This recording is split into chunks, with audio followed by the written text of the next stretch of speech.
ಇಂದು ಶ್ರೀ ಕ್ಷೇತ್ರ ಧರ್ಮಸ್ಥಳ ಗ್ರಾಮಾಭಿವೃದ್ಧಿ ಯೋಜನೆ ಚಿಂಚೋಳಿ ತಾಲೂಕು ವತಿಯಿಂದ ಅಂತಾರಾಷ್ಟ್ರೀಯ ಮಾದಕ ವಸ್ತು ವಿರೋಧಿ ದಿನಾಚರಣೆ ಕಾರ್ಯಕ್ರಮವನ್ನು ಚಂದಾಪುರದ ಸಿಬಿ ಪಾಟೀಲ್ ಕಾಲೇಜಿನಲ್ಲಿ ಆಯೋಜನೆ ಮಾಡಲಾಯಿತು. ಕಾರ್ಯಕ್ರಮವನ್ನು Chincholi police station PSI Shrimati Gangamma ಜಿನಕೇರಿರವರು ದೀಪ ಬೆಳಗಿಸುವುದರ ಮೂಲಕ ಉದ್ಘಾಟಿಸಿದರು.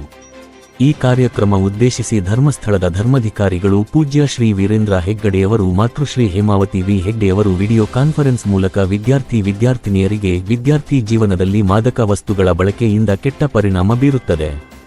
ಆದ್ದರಿಂದ ಕುಟುಂಬದಲ್ಲಿ ಆರ್ಥಿಕ ನಷ್ಟ ಉಂಟಾಗುತ್ತದೆ.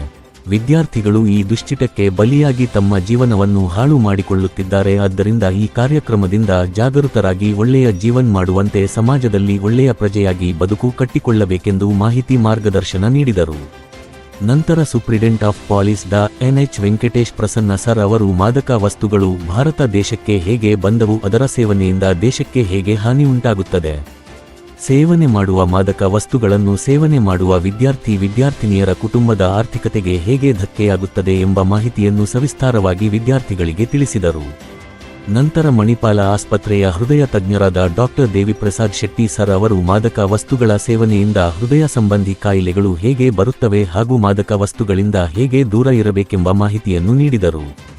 ನಂತರ ಯೋಜನೆಯ ಮುಖ್ಯ ಕಾರ್ಯನಿರ್ವಾಹಕ ನಿರ್ದೇಶಕರಾದ ಶ್ರೀ ಅನಿಲಕುಮಾರ್ ಎಸ್ ರವರು ವಿದ್ಯಾರ್ಥಿಗಳಿಗೆ ಮಾದಕ ವಸ್ತುಗಳಿಗೆ ಬಲಿಯಾಗದಂತೆ ತಮ್ಮ ಜೀವನವನ್ನು ಹೇಗೆ ಶುಭ್ರವಾಗಿಟ್ಟುಕೊಳ್ಳಬೇಕು ಎನ್ನುವುದರ ಬಗ್ಗೆ ಮಾಹಿತಿ ನೀಡಿದರು. ಈ ಕಾರ್ಯಕ್ರಮವನ್ನು ರಾಜ್ಯದ 1100 ಶಾಲಾ ಕಾಲೇಜುಗಳಲ್ಲಿ ಏಕಕಾಲದಲ್ಲಿ ನಡೆಸಲಾಯಿತು.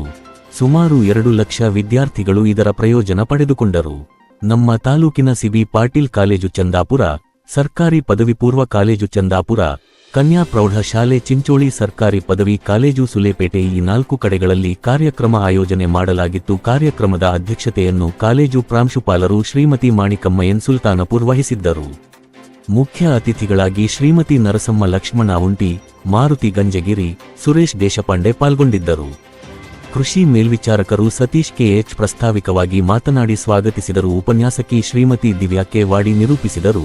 ಸೇವಾ ಪ್ರತಿನಿಧಿಗಳಾದ ಶ್ರೀಮತಿ ಕರಬಸಮ್ಮ, ಶ್ರೀಮತಿ ಆರತಿ ಕೊಂಡ, ಕಾಲೇಜು ಸಿಬ್ಬಂದಿಗಳು ಹಾಗೂ ವಿದ್ಯಾರ್ಥಿನಿಗಳು ಭಾಗವಹಿಸಿದ್ದರು.